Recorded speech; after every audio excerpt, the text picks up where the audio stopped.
தாவீது சொல்ற, நான் துன்பத்தின் நடுவில் அவன் நிக்கிறதே ஜெயம்னு நடந்தா. ஆமென், ஹல்லேலூயா. ஒரு தேவ பிள்ளை நின்னா ரிசல்ட் சாத்தானுக்கு தெரியும், ஜெயிச்சிருவான். அதனால தான் சொல்ல, நீங்க நிக்கிறது என்ன? உங்களில் ஒருவன் வரட்டும். நீங்கள் சவுலின் சேவகர் அல்லவா? அவன் எப்படி மட்டம் தட்டுறான் பாருங்க. இது யாருடைய சேனை? கர்த்தருடைய சேனை. யார் சொல்லுவா தெரியுமா? அபிஷேகம் பெற்ற தாவீது வந்து சொல்லுவான், ஜீவனுள்ள தேவனுடைய சேனையை நிந்திக்கிறது. பெலிஸ்தியர் எப்படி கொண்டு வரான் தெரியுமா? நீங்கள் சவுலின் சேவகர் அல்லவா, நீ இந்த வீட்டார் அல்லவா, நீ தச்சனுடைய குமாரன் அல்லவா. அதன் அர்த்தம் என்ன? நமக்கும் உன்னதத்துக்கும் இருக்கிற அந்த அந்த தொடர்பை மறக்க பண்றது. நீ இன்னார் அல்லவா, நீ இன்னாருடைய பையன் அல்லவா, நீங்க இந்த இடத்துக்கு போறவங்க தானே, நீங்க இந்த ஊர்க்காரங்க தானே, நீங்க இந்த சர்ச்சுக்கு போறவங்க தானே.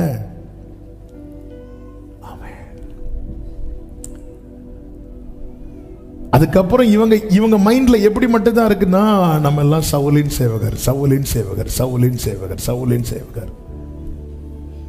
நீ உன்னை சவுலின் சேவகராய் பார்த்தால் பெலிஸ்தியனை கம்பேர் பண்ணும்போது நீ சீரோ. நீ கர்த்தருடைய சேவகனாய் உன்னை பார்த்தால் இந்த பெலிஸ்தியன் உனக்கு முன்னாடி. 11வது வசனத்திலே சொல்லப்பட்டிருக்கிறது, சவுலும் இஸ்ரவேல் அனைவரும் அந்த பெலிஸ்தியனுடைய வார்த்தைகளை கேட்டு மிகவும் கலங்கி பயப்பட்டார்கள். 24வது வசனம், இஸ்ரவேலர் எல்லாரும் அந்த மனுஷனை காணும் போது மிகவும் பயப்பட்டு அவன் முகத்துக்கு விலகி ஓடி போவார்கள். அவனும் என்ன பண்ணுவான், வந்து இந்த சில வயல் சில வீடெல்லாம் கட்டும் போது ஃப்ரண்ட்ல ஒன்று தொங்க போட்டிருப்பாங்க, கண்ணுக்கு அதுதான் தெரியும். அதே போல இவனும் டெய்லி காலையில் வந்து அப்படி நிற்பான், இப்படி போவான், அப்படி நிற்பான், இப்படி போவான். ஒரு போதகர் சொன்ன ஒரு சம்பவம் ஞாபகம் வந்து, இப்படிதான் ஒரு புருஷன் மனைவியை பயம் காட்டணும்னு சொல்லிட்டு இவர் என்னெல்லாம் பண்ணி பார்க்காரு, முடியல. அப்போ இவருக்கு அந்த யானைக்கால் வியாதி வந்துச்சு. மனைவி ஏதாவது சொன்ன அப்படி காலை காட்டுவார், தெரியும்ல, வாங்கி மிதிச்சேனா காலை பார்த்து அவங்களும் பயந்து பயந்து பயந்து பயந்து பயந்து அவ்வளோதான். ஐயோ ஏதாவது சொன்னா அந்த காலை வச்சு போட்டா என்ன ஆயிரம். ஒரு நாள் இவங்க காஃபி கொண்டு கொடுக்கும்போது தெரியாம இவங்க கால் அந்த காலில் பட்டதும் இவர் ஐயோன்னு கத்த ஆரம்பிச்சார். அப்பதான் தெரியுது இது இவ்வளவுதானா.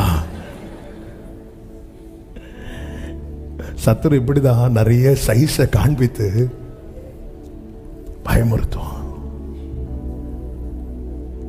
நம்ம தளர்ந்து போயிடும். நம்ம உடனே அப்படிதான் பார்ப்போம். நான் சந்திக்கிற பிரச்சனை சிம்பிளா சொல்றேன், நமக்கு ஒரு கடன்ல மாட்டிட்டோம். நம்ம எதை தெரியுமா பார்ப்போம்? நம்முடைய வருமானத்தை பார்ப்போம். நாளைக்கு ஒரு தேவை இருக்கு, நம்ம எப்படி கம்பேர் பண்ணணும் தெரியுமா? நம்முடைய திராணியை வச்சு கம்பேர் பண்ணுவோம். சத்துரு தன்னை பெரியவனாய் காண்பித்து நம்ம உடனே தளருவோம்ல. பிரசங்கம் பண்றது ரொம்ப ஈஸி, ஆனா அந்த இடத்துல அவங்களுக்கு அதுக்கு மேல திங்க் பண்ண முடியாத அளவுக்கு மனதுல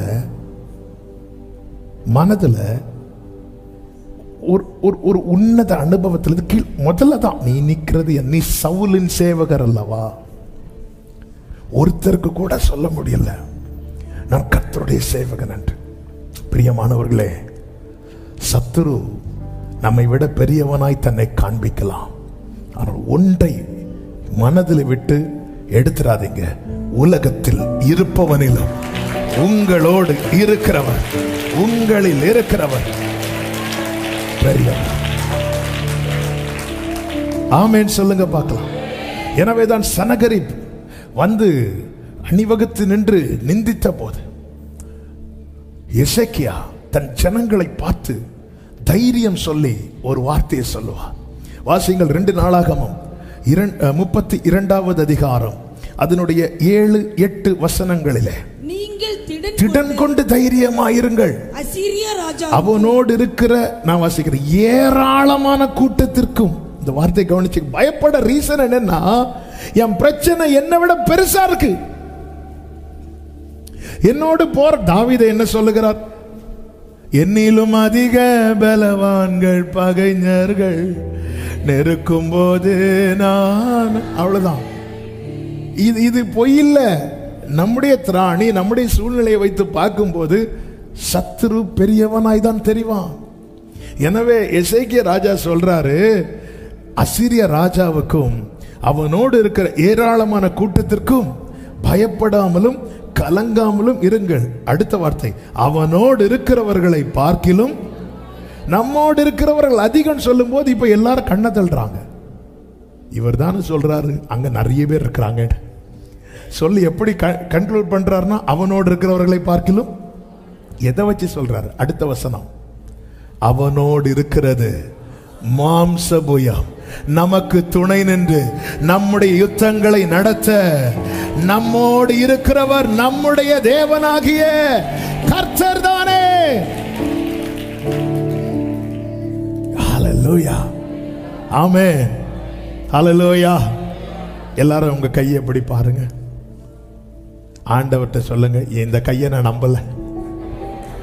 இந்த கையை நம்பினா அசீரியன் வந்தாலும் தளர்ந்துருவோம், பிலிஸ்தீன் வந்தாலும் தளர்ந்துருவோம். எல்லாரும் மாம்ச புயத்துக்கும் அவருடைய புயத்துக்கும் வித்தியாசம் உண்டு. என்ன தெரியுமா? மாம்ச புயம் ஒரு குறிப்பிட்ட சூழ்நிலை வரதா ஆரோக்கியமா இருக்கும். அந்த சீசன் தாண்டினதுக்கு அப்புறம் இந்த மாம்ச புயம் பலவீனப்படும். ஆனால் அன்று சிருஷ்டித்த போது அவருடைய கரம் எப்படி பலமா இருந்ததோ இன்னைக்கும் அதே வல்லமை. நமக்கு துணை நின்று யுத்தங்களை நடத்துகிறது மாம்ச புயம் அல்ல. கைகளை உயர்த்தி சொல்லுங்க, நான் சவுலின் சேவகன் அல்ல, நான் கர்த்தருடைய சேனை. ஹல்லேலூயா, ஹல்லேலூயா. எனவேதான் வேதம் சொல்லுகிறது, சிலர் ரதங்களை குறித்தும் சிலர் குதிரைகளை குறித்தும் மேன்மை பாராட்டுவார்கள், நாங்களோ எங்கள் தேவனாகிய கர்த்தருடைய நாமத்தை குறித்து மேன்மை பாராட்டுவோம். அவர்கள் முறிந்து விழுந்தார்கள். மாம்ச புயம் முறிந்து விழும். இப்போ இதுக்குள்ளதான் யார் என்றாகிறானா? தாவீது என்றாகிறார். தாவீது என்றாகிறார். இந்த தாவீதை பாத்தீங்கன்னா எல்லாத்தையும் கேட்கிறார். வேதம் சொல்லுகிறது 17வது அதிகாரம் 20வது வசனத்துல தாவீது அங்க போகிறான். 23வது வசனத்துல சவுல் சொன்ன வார்த்தைகளை கேட்கிறான். 26வது வசனத்துல அந்த காரியத்துல தலையை போடுறான். சவுல்கிட்ட போறான். சாரி, கோலியாத் சொன்ன காரியங்களை கேட்டு அந்த விஷயத்துல மெதுவா மூக்க நுழைக்கிறார், தலை போடுறார். ஆமென். தாவீதுக்கு தெரியும், என்ன கர்த்தர் ஒரு இடத்துல கொண்டு வந்து நிறுத்தி இருக்கிறார்னா தோற்பதற்கல்ல, ஜெயிப்பதற்கு. ஆமே. எனக்கு கேட்கிற, எனக்கு 5 பாயிண்ட்ல இன்னைக்கு ஓடுமான்னு தெரியல, ஆனா சில ரேமா உள்ளத்துல இருந்து வந்துட்டே இருக்கு. சில இடத்துல கொண்டு வந்து நிறுத்தி இருப்பது தோற்பதற்கு அல்ல, ஜெயிப்பதற்கு. தாவீதுக்கு இந்த இடத்துல இருந்து என்ன செஞ்சிருக்கலன்னா எஸ்கேப் ஆயிருக்கலாம். அண்ணனும் கேட்க மாட்டான், சவுலும் கேட்க மாட்டான், யாரும் கேட்க மாட்டான். ஏன்னா தாவீதுக்கு கொடுக்கப்பட்ட டியூட்டி என்ன? சகோதரர்களுக்கு ஆகாரத்தை கொடுத்து எப்படி இருக்குன்னு விசாரிச்சுட்டு வா. கொண்டு வந்து கொடுத்தான், விசாரித்தான், முடிந்து போயிருக்கலாம். ஆனா இப்பொழுது தாவீது சொல்லுகிறான், நான் அப்படியே போய், நம்ம எல்லாம் அப்படிதான் ஃபீல் பண்ணிட்டு இருக்கிறோம். சில காரியம் இந்த பாஸ்ட்டை நினைச்சு, நான் ஏன் இதில் வந்து நின்னேன், நான் ஏன் மூக்க நுழைச்சேன், நான் ஏன் இங்கே வரணும், நான் அப்படியே என் பாட்டுக்கு போயிருந்தா, என் வேலை உண்டு நான் உண்டுன்னு போயிருந்தா இந்த பிரச்சனையே எனக்கு வந்திருக்காது. பிரச்சனையே வந்திருக்காது உண்மைதான், ஆனால் தேவ திட்டத்துக்கும் உனக்கும் சம்பந்தமே இல்லாமல் போயிருந்திருக்கும். ஹல்லேலூயா. யோசேப்பு ஒருவேளை நினைச்சிருக்கலாம், அப்பா என்ன பார்க்க சொன்ன இடத்துல நான் போய் பார்த்தேன், அங்கே சகோதரர்கள் இல்லை, நான் நேராக எங்கள் அப்பா கிட்ட வந்திருக்கலாமே, நான் ஏன் இன்னொரு ஸ்டெப் எடுத்து வச்சேன், நான் ஏன் இன்னொரு ஸ்டெப் எடுத்து வச்சேன். சில உத்தரவாதங்களை எடுப்பதற்காக இன்னொரு ஸ்டெப் எடுத்து வைத்தது நிமித்தம் சில வேதனையை சந்தித்து கொண்டிருக்கிற சில உள்ளங்களோடு கர்த்தர் பேசுகிற வார்த்தை இதுதான். நீ நிக்கிறதே ஜெயம், நீ நிக்கிறதே ஜெயம், நீ நிக்கிறதே ஜெயம். ஆமென், ஹல்லேலூயா. இப்பொழுது தாவீது பாருங்க, கோலியாத்தோடு யுத்தம் பண்ணுவதற்கு பெர்மிஷன். அதாவது யுத்தம் ரெண்டாவது, முதல்ல பெர்மிஷன் கிடைக்கிறது. ஏன்னா ஒருத்தன் தோத்தா மொத்த சேனையை அவங்களுக்கு என்ன செய்யணும்? அடிமையாகணும். ஹல்லேலூயா, ஆமென்.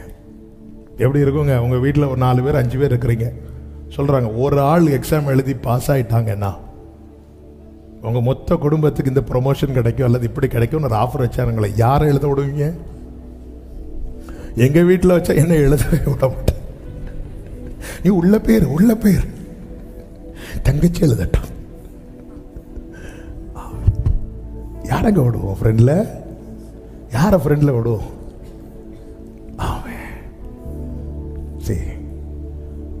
ஆமென். வாய்ப்பு கிடைக்கிறதுக்கு வாய்ப்பே இல்லாத இடத்துல திட்டம் இருக்கிறவனுக்கு சான்ஸ் கிடைக்கும்.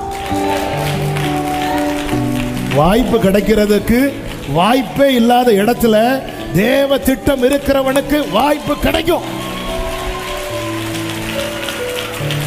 ஆமென். சில வாசல் உங்களுக்கு முன்பாய் திறக்கப்பட்டது என்றால் புரிந்து கொள்ளுங்கள், 40 நாள் நடக்காத ஒரு விஷயம், ஒரே ஒரு சிறியவன், ஒரே ஒரு தள்ளப்பட்டவன், ஒரே ஒரு ஒதுக்கப்பட்டவன் வந்து நிக்கிறதுனால நடக்க போகிறது. என்ன அவர்களுக்கும் இவர் தாவீதுக்குள்ள வித்தியாசம் என்ன? தாவீதுக்குள்ள வித்தியாசத்தை பார்க்க முடியும். அவன் வாயை திறந்தா கர்த்தரை மேன்மை பாராட்டுகிறவன். 17வது அதிகாரம் 36 37 வசனத்திலே சவுல்ட்ட சொல்லுகிறார், கர்த்தர் தப்புவிப்பார். கர்த்தர் தப்புவிப்பார். சிங்கம் கரடி விஷயத்தை சொல்லிவிட்டு தாவீது சொல்லுகிறார், இந்த பெலிஸ்தியனும் அவைகளில் ஒன்றை போல. எவைகளில் ஒன்று? சிங்கம் கரடி. நேற்று இந்த வார்த்தையை பார்க்கும்போது கர்த்தர் எப்படி பார்க்க வச்சாருன்னா, சிங்கம் கரடி என்னாச்சு? செத்து போச்சா? பெலிஸ்தியனும் அவைகளில் ஒன்றை போல இருப்பான். தாவீது பெலிஸ்தியனை எப்படி பார்க்கல தெரியுமா? சிங்கம் போல கடிக்க வரான் அப்படி பார்க்கல. சிங்கத்துக்கு என்ன நடந்துச்சு, கரடிக்கு என்ன நடந்துச்சு, அதுதான் நடக்கும். போன வருஷம் என்ன அழிக்க வந்த சத்துருவுக்கு என்ன நடந்துச்சு? போன வருஷம் என்ன? சில ரதங்களை குறித்தும் சில குதிரைகளை குறித்து மேன்மை பாராட்டும் போது, நாங்களோ எங்கள் தேவனாகிய கர்த்தருடைய நாமத்தை குறித்து இப்படிதான் பார்க்கணும். தாவீது பெலிஸ்தியனை சிங்கமா பார்க்கல. தாவீது பெலிஸ்தியனை, சிங்கத்துக்கு என்ன நடந்துச்சு, கரடிக்கு என்ன நடந்துச்சு? ஆமே, 2000 என்னங்க நடந்துச்சு உங்களுக்கு? 2010 என்னங்க நடந்துச்சு?